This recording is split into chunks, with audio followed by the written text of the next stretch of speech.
Ça y est, l'event Summerfest est là. Ça faisait déjà plusieurs mois qu'on l'attendait, mais il est enfin là et il est incroyable. Honnêtement, ça faisait très longtemps qu'on n'avait pas eu un event aussi bien ficelé sur Farsky. On se souvient de l'event d'Halloween et de l'event de Noël. Mais là, c'est pas du tout pareil, il est absolument incroyable. Yo les gens, c'est Demonarch et aujourd'hui on se retrouve pour une nouvelle vidéo sur Farsky. Dans cette vidéo, je vais vous présenter un peu l'event Summerfest et on va un petit peu le farmer. Comme d'habitude, merci énormément pour les vues que les dernières vidéos ont faites. Franchement, la dernière vidéo Farsky a fait plus de 200 vues et je vous en remercie énormément. Comme d'habitude, j'espère qu'on continuera sur cette lancée. Mais sur ce, on a d'autres chats à fouetter. Déjà, il y a quelques trucs qui ont changé sur mon île. On va avoir en premier cette plateforme de mycélium et en second ce spot système D à abeilles. Et encore, ça représente que les crafts de 2 box sur 7. Car oui, cet event contient 7 box. Pour y accéder, vous avez juste à faire /warp summer. Une fois que vous y êtes, vous allez voir le warp est absolument incroyable. Il s'étend sur une île absolument immense. Et les caisses sont éparpillées un petit peu partout sur l'île.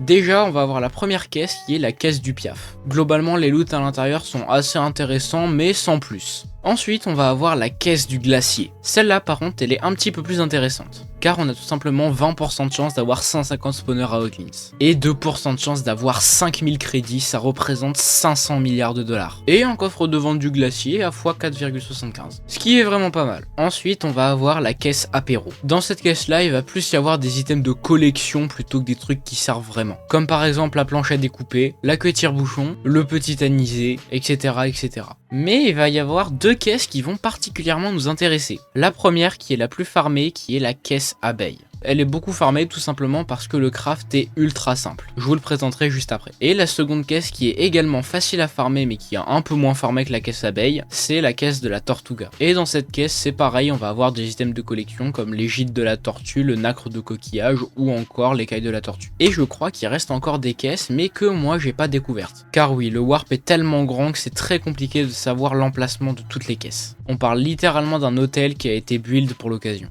Et entre temps, je viens de retrouver encore une autre caisse. C'est la caisse du vacancier. Cette caisse-là, elle est également très intéressante. Tout simplement parce que comme la caisse du glacier, on a 2% de chance d'avoir 5000 crédits. Et il y a également 250 spawners à abeilles à gagner, qui est nécessaire pour farmer la caisse abeille. Et vous allez me dire, oui mais comment on farme ces différentes caisses? Et bah ça, je vais vous le montrer tout de suite. Déjà, pour la caisse abeille, il va vous falloir des spawners à abeilles. Jusque là, rien de bien fou, on peut en trouver des pas chers et les taux de drop dans la caisse abeille sont très élevés. En à peine 1 heure, j'ai réussi à me faire 300 spawners, donc c'est plutôt facile. Quand vous tuez ces abeilles, vous allez récolter de la sueur d'abeille. Et cette sueur d'abeille, en allant voir Maya l'abeille, on peut l'échanger contre une clé abeille. Clé abeille qui peut se vendre entre 400 et 600 millions de dollars unité. Et qui nous permet également d'ouvrir la caisse abeille. Là, j'ai eu un spawner à abeille en ouvrant la clé, preuve que les drops sont très élevés. Toi, tu rejoins les autres. La deuxième caisse, la caisse apéro, elle va se farmer avec des champignons. D'où la plateforme en mycélium que j'ai. Pour pouvoir farmer, il va vous falloir des champignons rouges. Un champignon rouge, vous pouvez en trouver pour 1 milliard de dollars au shop. Et de là, vous pourrez en récupérer plein. Il va également vous falloir de la bonne mille pour faire grossir le champignon. Vous allez utiliser la bonne mille jusqu'à ce que le champignon grossisse. Et quand le champignon est gros, vous allez le récupérer avec une hache. Ça va, normalement, une hache en netherite, ça le one shot.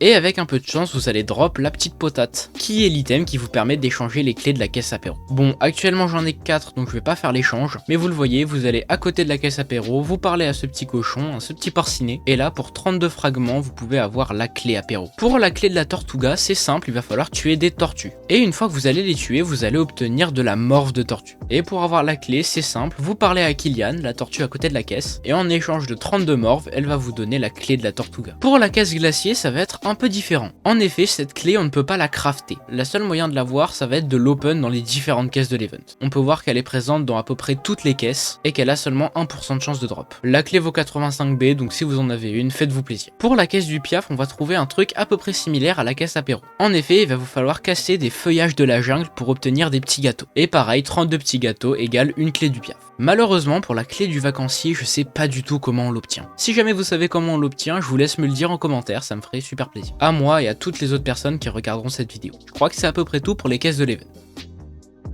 Comme vous pouvez le voir, j'ai 234 sueurs d'abeilles. Ça va, globalement les taux de drop sont pas élevés, ce qui fait que ça reste assez facile à avoir en grosse quantité. Et ça se revend également très cher. On parle d'entre 10 et 20 millions pour une seule bouteille. Par exemple, le Paywar Lap 1 les achète 19 millions de dollars unité. Je vais me faire un plaisir de tous les vendre. Et ça me fait 4 milliards et 250 millions de dollars dans ma poche. Je garde le nom du Paywarp en réserve pour mes grosses sessions de farm. Honnêtement, je vous conseille d'ouvrir les clés à abeilles seulement jusqu'au moment où vous aurez votre propre spot à abeilles, parce qu'au-delà, globalement, les récompenses performances à l'intérieur sont pas très intéressantes, si ce n'est la clé du glacier qui a seulement 1% de chance de drop. Pour 20 millions d'unités, je vous conseille de tous les vendre. Si vous êtes débutant, ça vous fera une quantité d'argent astronomique pour débuter. Là, je me suis fait 12 B en seulement 1h30 de farm. Du coup, ça peut vous donner énormément d'argent. Et il y a 2 clés rares qui sont apparues dans mon inventaire, je sais pas ce qu'elles foutent là, mais je vais aller les ouvrir. La Warp Caisse et la caisse rare. Alors, qu'est-ce qu'on peut avoir dedans? De la Netherite, du Fly, un Harvester, un morceau de coffre, une épée rare looting 10 qui est absolument nul à chier, une clé épique, un coffre rare boost x2 et 75 crédits. Bon, c'est vraiment nul, mais les clés je les ai et je vais quand même les ouvrir. Première clé, j'ai eu un Harvester en x1, c'est vraiment pas fou. Et pour la deuxième clé, exactement la même chose.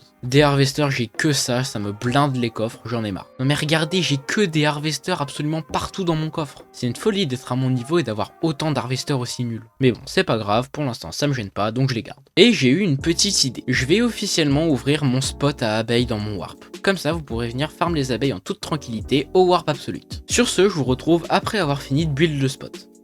Ça y est, j'ai construit le spot. Bon, c'est un peu petit et minimaliste, mais j'avais pas envie de faire un trop gros truc en sachant que j'allais le dégager dans 2 mois quand l'event sera fini. Donc voilà, maintenant vous pouvez venir farm vos abeilles au /P Warp Absolute. Et je pense que ça va être tout pour cette vidéo. J'ai pris pas mal de plaisir à faire cette vidéo, et j'espère qu'elle marchera bien. Si elle vous a plu, n'hésitez pas à la liker, à vous abonner à la chaîne, à me laisser des commentaires et surtout à rejoindre le Discord dans la description, ça me ferait super plaisir. Sur ce, je vous dis à la semaine prochaine pour de nouvelles vidéos, salut!